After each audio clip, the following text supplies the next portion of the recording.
Good morning, everyone. This is Jyoti Mamodia, your English educator. Let's begin with our session of editorial analysis. In this, we will look towards the vocabulary session and the English के words हैं of similar means synonyms and having a different usage in the exercise like of fillers में या फिर sentence improvement जिनका usage जो होता है एकदम means appropriate होना चाहिए तो हम वो 3 words लेंगे. It's more exciting.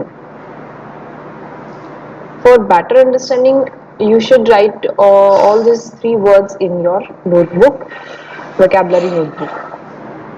Okay, let's move toward our session. So, first word is rational and reason. First word हमारा है rational and reason. First word जो है these words are means rational और reason दोनों भी rational जो है वो एक noun है. Okay, rational जो है वो एक noun की तरीके से यूज होता है. पहले हम रीजन को देखेंगे. तो रीजन का आई थिंक रीजन सबको पता है. रीजन का मतलब क्या होता है? जब हम किसी को जस्टिफिकेशन देते हैं, जब हम किसी का कारण बताते हैं, जब हम किसी भी एक्शन का एक्शन के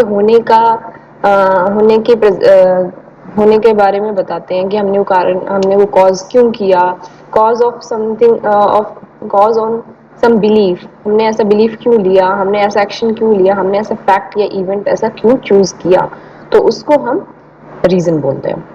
तो रीजन में होता है जैसे reason for the new bill क्यों आया, तो उसका जो हमने रीजन दिया. और या फिर हम ले सकते हैं जैसे reason for quitting the job हमने, या फिर reason of not joining the class, तो उसका क्या कारण है, तो हम वहाँ पे हम यूज करेंगे रीजन. रैशनल जो होता है तो बिल्कुल रीजन के एकदम जिसका मीनिंग जो है एकदम क्लोज टू रीजन होता है. और ये बताता है डिटेल एक्सपोजिशन जो बताता है, डिटेल जो थॉट बताता है या फिर लॉजिक बताएगा. इसमें कोई जस्टिफिकेशन या एक्सक्यूज नहीं देगा. ये एक सिंपल एक थॉट प्रोसेस होता है या फिर एक फंडामेंटल रीजन होता है उसमें, जिसमें फंडामेंटल रीजन देगा जो एक्ट के बारे में बताएगा. जैसे कि प्रोवाइड रैशनल, या फिर हम यूज करेंगे रैशनल बिहाइंड द. ठीक है, जिसमें मेन इसमें एक्सक्यूज जस्टिफिकेशन नहीं देगा. इसमें सिर्फ किसी के भी थॉट प्रोसेस या किसी भी काम अकाउंट थॉट प्रोसेस या फंडामेंटल रीजन जो कि किसी अकाउंट के ऊपर क्यों का रीजन क्या हो सकता है, किसी भी अकाउंट का रीजन क्या हो सकता है, तो वहां पे हम रैशनल यूज करेंगे. ठीक है, this is first word. Now moves towards our second word. That second word is reiterate and repeat. Second word is reiterate. How we pronounce this word? Reiterate. Say aloud, reiterate. Okay, reiterate and repeat दोनों भी verb है. दोनों को verb के जैसा use किया जा सकता है. First we will take the word repeat. Repeat का मतलब क्या होता है? रिपीट का वर्ड मतलब सबको पता है कि हम अपने स्कूल टाइम्स में या कॉलेज टाइम्स में जब हम किसी को बोलते हैं कि रिपीट द वर्ड अगेन, से इट, अटर इट अगेन, यानी कि उसको दोबारा से बोलना. Repeat the sentence. टीचर्स बोलते हैं ना, repeat the sentence. Repeat I can't hear it, मैंने ये वर्ड जो तुमने बोला वो मैंने सुना नहीं, तो प्लीज रिपीट इट अगेन. हमने ऐसा सुना होगा, हम ज्यादातर ऐसा वर्ड सुनते हैं. तो इसका मतलब होता है कि ये कोई सजेशन या इम्पोर्टेंस नहीं बताता है. ये सिर्फ एक सिंपली उस सेंटेंस को दोबारा से बोलने को हम रिपीट बोलते हैं. और रीटरेट जो होता है वहां पे उस सेंटेंस को दोबारा से बोलना, पर उस पर एक एम्फेसाइज करना, उस पर जोर दे के उसको दोबारा कहने के लिए मजबूर करना, उसको हम रीटरेट करते हैं. या फिर उसे बार बार दोहराना, बार बार एक्सेसिवली उसको ज्यादा बार दोहराना ताकि वो तुम्हारे दिमाग में याद हो जाए, उस पर एक एम्फेसाइज जोर डालना. ठीक, जैसे रीटरेट जो हम यूज करेंगे as want to reiterate something, या फिर reiterate कमिटमेंट को अपने दिमाग में बार बार दोहराना ताकि तुमको याद हो जाए कि तुमने क्या कमिटमेंट किया है. या फिर reiterate the lines, reiterates the norms of agreement, या इस तरीके से. तो वो चीज तुमको बार बार याद हो जाए, उसको हम वहाँ पे reiterate बोले. ठीक है, किसी भी चीज पे एम्फेसाइज करना. और रिपीट होता है सिंपली एक वर्ड, सिंपली एक सेंटेंस को या किसी को भी सजेशन को मीन्स दोबारा से उसको बोलना, that is repeat. Moving towards our next word is exodus and departure. जो हमारा थर्ड वर्ड है वो है exodus and departure. So departure means दोनों भी यहाँ पे एक as a verb as a noun use होगा। डिपार्चर, डिपार्चर से मतलब क्या होता है? डिपार्चर जब हम बोलते हैं कि departure of this flight is going to take place at 11 AM, means ये फ्लाइट जो है अभी के अभी जाने वाली है, अभी के अभी उड़ने वाली, मतलब अभी के अभी यहाँ से लिविंग करने वाली है, अभी यहाँ से जाने वाली है, तो हम उसको बोलेंगे डिपार्चर। डिपार्चर जो होता है ये एक सिंपली किसी भी पर्सन का हो सकता है, किसी भी फ्लाइट का, मीन्स सिंगुलर, ये हम एक सिंगुलर रेफरेंस में हम इसको बोलेंगे, या फिर एक हेस्टी जो तुरंत के तुरंत डिपार्चर हो जाए, जिसमें एक जल्दबाजी दिखाई है, तो उसको हम बोलेंगे डिपार्चर। ठीक है। और वहीं एक्सोडस जो होता है ये भी एक डिपार्चर होता है, पर हम इसका यूज जो होता है डिपार्चर या फिर इमाइग्रेशन जो है इसके लिए यूज करते हैं, या फिर जहाँ पे बहुत ज़्यादा नंबर में लोग जो है उनका डिपार्चर हो रहा हो, तो वहाँ पे हम डिपार्चर यूज ना करके एक्सोडस यूज करेंगे। मीन्स यहाँ पे usually large number of people are departure, तो वहाँ पे हम एक्सोडस यूज करेंगे। तो हम एक्सोडस को यहाँ पे ज्यादा लोग यूज डिपार्चर कर रहे हैं, तो हम कैसे यूज करेंगे? Mass of exodus, mass exodus, या फिर एक्सोडस ऑफ रिफ्यूजी। रेफ्यूजी में बहुत सारे लोग एक साथ मूव करते हैं, तो हम उसको बोलेंगे exodus of refugee. Okay, so these three are the words. I think it's very excitement to know these three words. Next move towards our vocabulary editorial session के ऊपर जो vocabulary है, these are words are over here. So vocabulary का first word जो है हमारा protocols. Protocol सुना होगा, ये एक noun है, official procedure और system of rules. और protocol simply means होता है कि सुना होगा कि follow the protocols, प्रोटोकॉल्स को फॉलो करो या फिर जाकर के प्रोटोकॉल्स चेक करो, ऐसे बोलते होंगे। तो उसका मतलब होता है रूल्स। सिंपल भाषा में इसका मतलब होता है रूल्स, जो भी किसी भी गवर्नमेंट अफेयर्स या फिर स्टेट या फिर डिप्लोमेटिक ओकेजन, उसके जो प्रोटोकॉल्स होते हैं, उनके जो ऑफिशियल रूल्स होते हैं, उनके अकॉर्डिंग जिसे चलना होता है, स्टेप्स जिसको फॉलो करना होता है, उसको हम प्रोटोकॉल्स बोलते हैं। Next word is depriving. Depriving is a verb. Depriving means किसी को लेके, to take something away from, किसी से कुछ ले जाना या फिर उसकी कमी हो जाना। डिप्राइव्ड ऑफ, जैसे I am deprived of this thing, I am deprived of notebook, तो उस चीज की कमी हो जाना। Next word is tempered. इसका मतलब होता है हीट ऑफ माइंड और इमोशन, यानी किसी को गुस्सा आ जाना, कोई एग्रेसिव हो गया तो उससे उसका जो नेचर है वो टेम्पर्ड हो गया, उसके दिमाग में जो इमोशंस जो है वो हीट अप हो गए, तो वहाँ पे हम टेम्पर्ड यूज करेंगे। नेक्स्ट वर्ड इज रिजम्पशन, एक नाउन है। Action of beginning something again after a pause और इंटरप्शन, यानी कि इंटरप्शन और एक पॉज, यानी कि एक रुकावट, थोड़ा सा टाइम के लिए जो रुकावट है, उसके बाद जो हम फिर से स्टार्ट करते हैं, हम उसको बोलते हैं रिजम्पशन। रीस्टार्ट, बिगिनिंग, दोबारा से उसको स्टार्ट करना, उसको हम बोलेंगे resumption. Next word is decentralized. ये एक एडजेक्टिव है और ये एक किसी भी एक्टिविटी हो सकती है ऑर्गेनाइजेशन की, जिसको की कंट्रोल्ड किया जा रहा है बाय सेवरल लोकल ऑफिस से या फिर अथॉरिटी से। Decentralize means rather than one single one, means देखो सेंट्रलाइज मीन्स वन, जो सेंट्रलाइज होती है वो सिर्फ एक होती है, और डिसेंट्रलाइज मतलब जो आसपास के जो सेंटर से कनेक्टेड ना हो, तो जो आसपास से कनेक्टेड रहेगी तो उसको हम बोलेंगे डिसेंट्रलाइज्ड। ठीक है, जो सेंटर से यानी एक सिंगल से कनेक्टेड ना हो पर उसके बाकी बहुत सारे ऑफिशियल या अथॉरिटी से वो कनेक्टेड हो, तो उसको हम बोलेंगे decentralized. Next is intervention. Intervention एक एक्ट है या फिर फैक्ट है जिसमें इंटरपोज करते हैं एक चीज के ऊपर हम दूसरा कोई भी थिंग जो होता है वो उस पर इंटरपोज कर देते हैं, तो उसको हम बोलते हैं intervention. The act or fact of interposing one thing between or among others, interpositions locating. Next word is efficacy. The efficacy is a noun, ability to produce a desired intended result. यानी कि एक अच्छा और desired result लाने की जो ability होती है उसको हम बोलते हैं एफिकेसी। लाइकवाइज नीरज चोपड़ा ने एक एफिकेसी शो की in the game of in the Olympic, तो हम बोलेंगे वहाँ पे उसकी जो एबिलिटी थी तो उसको हम एज एन एफिकेसी यूज कर सकते हैं। Next word is lacuna. Lacuna is an Anfield space और इंटरवल, किसी भी अनफिल्ड जो एक खाली स्पेस है या फिर इंटरवल है या गैप है उसको हम लैकुना बोल सकते हैं। Next word is norm, it is a noun, और नॉर्म्स मतलब होता है कि नॉर्म्स होता है, norm is a set of rules, norm का मतलब होता है एक स्टैंडर्ड प्रोसीजर, स्टैंडर्ड रूल्स, तो उसको हम बोलते हैं नॉर्म्स।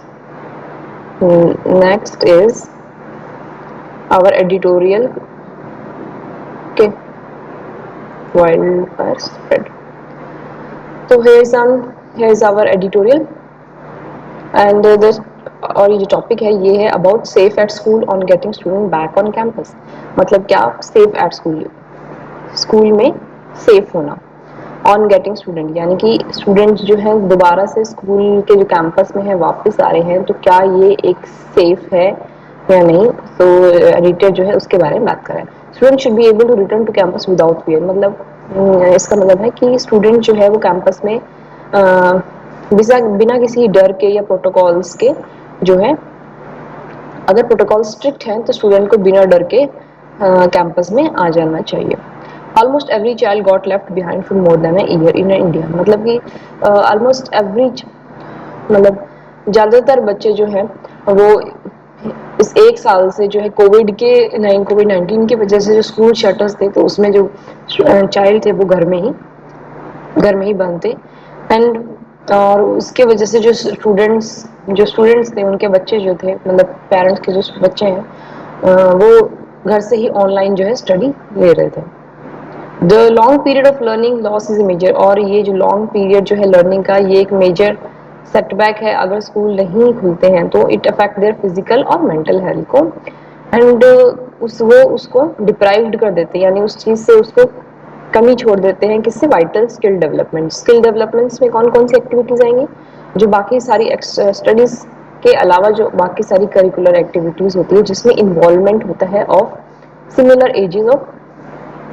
सिमिलर एज के दूसरे स्टूडेंट्स का, तो वहाँ पे हम उसको वाइटल स्किल डेवलपमेंट बोलेंगे। It is understandable therefore that at least 14 states, और ये एक अंडरस्टैंडेबल भी, एक समझा भी जा सकता है कि एटलीस्ट 14 स्टेट्स और union territories have tempered cautions, उन्होंने कॉशंस जो है दिए हैं, और जिसमें उन्होंने रिस्क को कैलकुलेट किया है, और उन्होंने क्या ऑप्ट किया कि वो कैंपस को दोबारा से खोलेंगे, मोस्टली फॉर किस किस के लिए, सेकेंडरी और हायर सेकेंडरी स्टूडेंट्स में, इसमें वो छोटे बच्चों के लिए नहीं खोलेंगे, मीन्स किंडरगार्टन या फिर लोअर लेवल लोअर क्लासेस के लिए वो नहीं खोलेंगे, मीन्स सेकेंडरी में अब 6 से जो अबव क्लासेस जो होती हैं 6 to 12 उनके लिए खोलने की बात की गई है।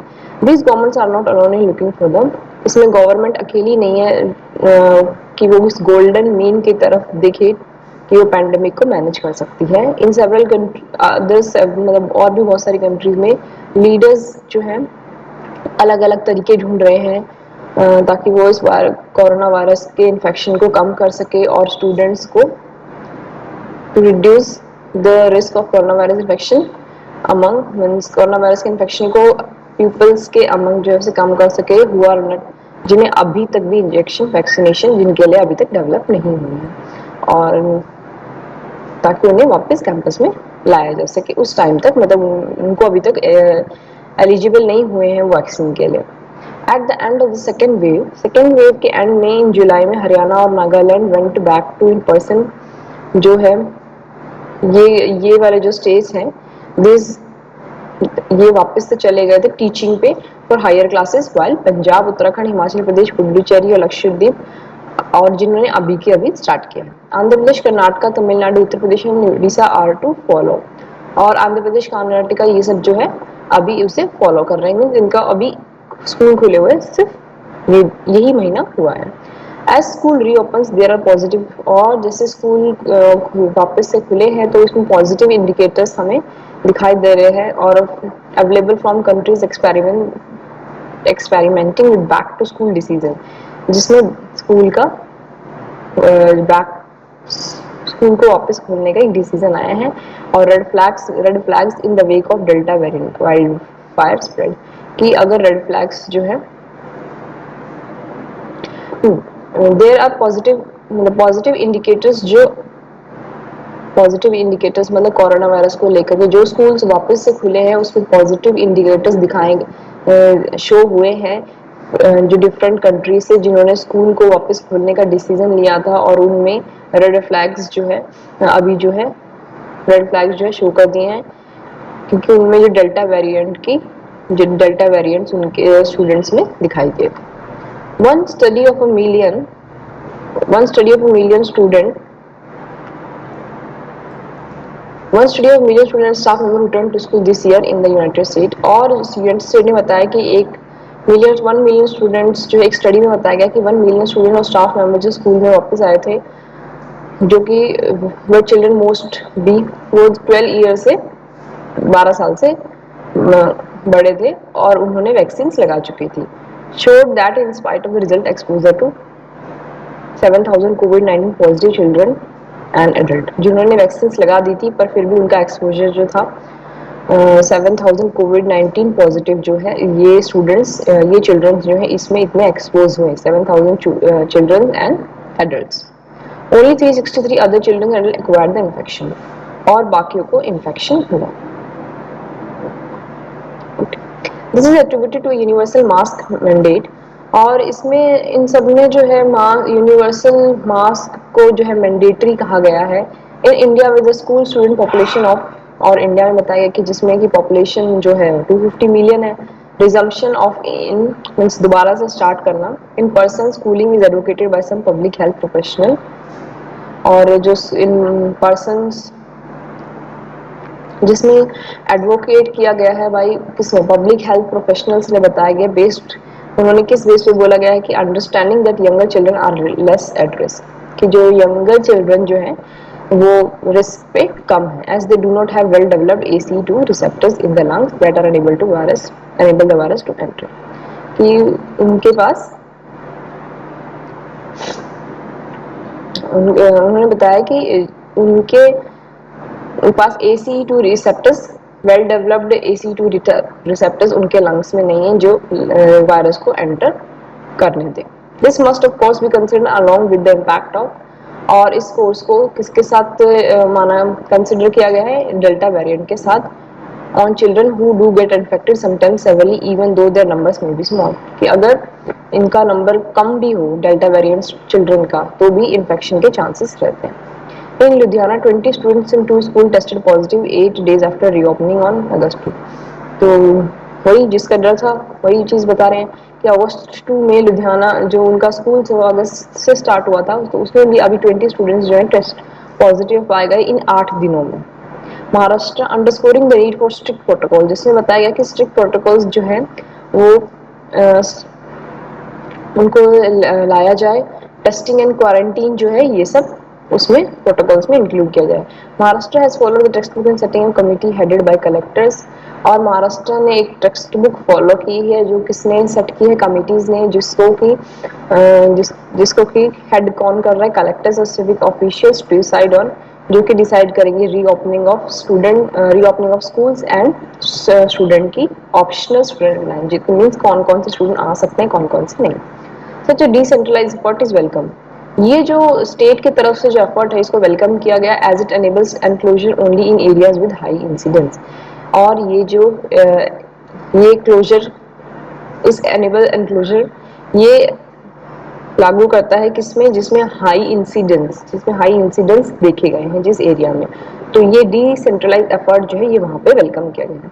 It is important to note that after 18 months of pandemic there is consensus on ventilation, और ये देखा गया कि 18 महीने के बाद, पेंडेमिक के 18 महीने के बाद भी there is a need of ventilation and distancing के नॉर्म्स की, मीन्स दूरी बनाए रखने की जो नॉर्म्स हैं उनकी जो है ज़रूरत पड़ सकती है एट लो कॉस्ट इंटरवेंशन, और जिसकी एफिकेसी जो है नेक्स्ट ओनली टू वैक्सीनेशन, और जिसकी ज़रूरत है, जिसकी एबिलिटी शो करने की पावर है वैक्सीनेशन की, ठीक है, वैक्सीनेशन की नीड है। In the Indian context this should favour outdoor classes, और इंडिया के कंटेक्स्ट में बताया गया कि वो एक आउटडोर की क्लासेस, मतलब जो क्लासेस क्लोज रूम में होती है वो ना हो, बल्कि एक बाहर एक आउटडोर क्लासेस लगाएं जिसके नेचुरल और एक शेड के अंदर जो क्लासेस हो सकती है वो करवाई जाए। It is disappointing that teachers and staff have not been, और ये एक डिसअपॉइंटिंग की बात है कि टीचर्स और स्टाफ भी अभी तक जो है पूरी तरीके से, जैसे 2 डोज लगने चाहिए तो अभी तक तो वे फुल्ली जो वैक्सीनेटेड नहीं हुए हैं, और ये गैप को फिल्ड करना जरूरी है. I think this paragraph is understood. तो पैराग्राफ इज ऑल अबाउट कि स्टूडेंट्स का स्कूल जो है रीओपन होना चाहिए या नहीं, किस स्टूडेंट्स को वापस से लेके आना, ऑप्शनल में अटेंडेंस होनी चाहिए, और अभी अगर जिस स्टेट्स ने अभी रिसेंटली ओपन किए हैं उनके क्या फॉलो अप्स रहे हैं, उनके क्या फीडबैक रहे हैं, और जो पहले स्टेट्स ने खोल दिए थे, रीओपन कर दिए थे स्कूल, उनका क्या उनके क्या फीडबैक्स आए हैं, तो उस चीज के लेकर के ये टॉपिक है.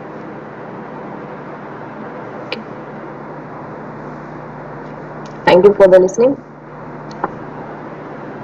So here's all about today and closing our session for today. Okay, thank you.